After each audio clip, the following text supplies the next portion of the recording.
जन्मदिन का तोहफा। यह सर्दियों की कड़ाके की ठंड वाली शाम थी।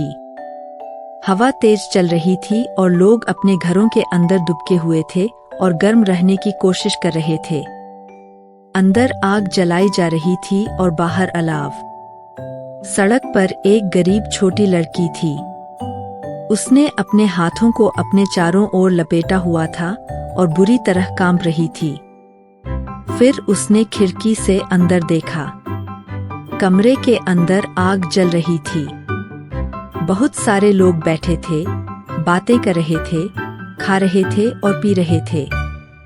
ऐसा लग रहा था कि परिवार के किसी छोटे लड़के का जन्मदिन था।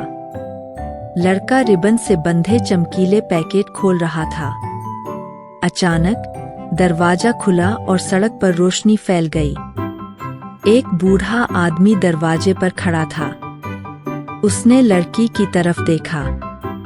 मैंने कुछ नहीं किया, सर, उसने डरते हुए कहा। मुझे पता है, बच्ची। कृपया यहाँ आओ, बूढ़े आदमी ने कहा, जिसकी आवाज बहुत दयालु थी। वह झिझकते हुए दरवाजे तक गई। वह उसे घर के अंदर ले गया। जैसे ही वे कमरे में दाखिल हुए, सन्नाटा छा गया। हर कोई छोटी लड़की को देखने के लिए मुड़ा। जिस छोटे लड़के का जन्मदिन था, वह एक प्लेट लाया जिस पर केक का एक टुकड़ा था।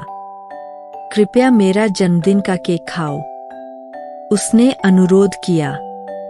उसने प्लेट ली, उसके हाथ कांप रहे थे और कहा, धन्यवाद।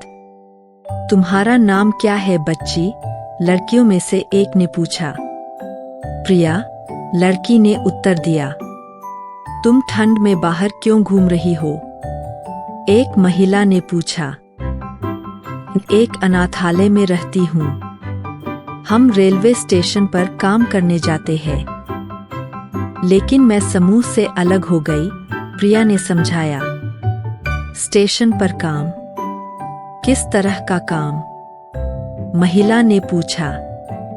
कोई न कोई हमें हमेशा कुछ काम देता रहता है, जैसे जूते पॉलिश करना, चाय और बिस्कुट बेचना, अखबार बेचना या किसी जगह की सफाई करना। महिला आगे आई और बोली, अंदर आओ प्यारी लड़की, आग के पास आओ और गर्म हो जाओ।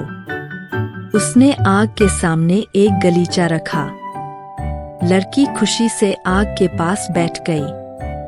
क्या तुम यहाँ रहना चाहोगी, प्रिया? उसने उससे पूछा। तुम रोहन के साथ खेल सकती हो और पढ़ाई कर सकती हो। मैं यहाँ रहूंगी। उसने पूछा, तुम सबके साथ? मुझे क्या काम करना होगा? अगर तुम्हें अच्छा लगे तो तुम भी रोहन की तरह थोड़ा बहुत काम कर सकती हो। रसोई और बगीचे और घर में मेरी मदद करो, महिला ने मुस्कुराते हुए कहा। प्रिया ने उसकी तरफ ऐसे देखा जैसे उसे यकीन ही नहीं हो रहा था कि वह क्या सुन रही है। उसे एक घर मिल गया था, एक परिवार। उन्होंने प्यार का तोहफा देकर जन्मदिन मनाया। तो बच्चों, हम कहानी से सीखते हैं कि प्यार भरा दिल पैसे से ज्यादा जरूरी है।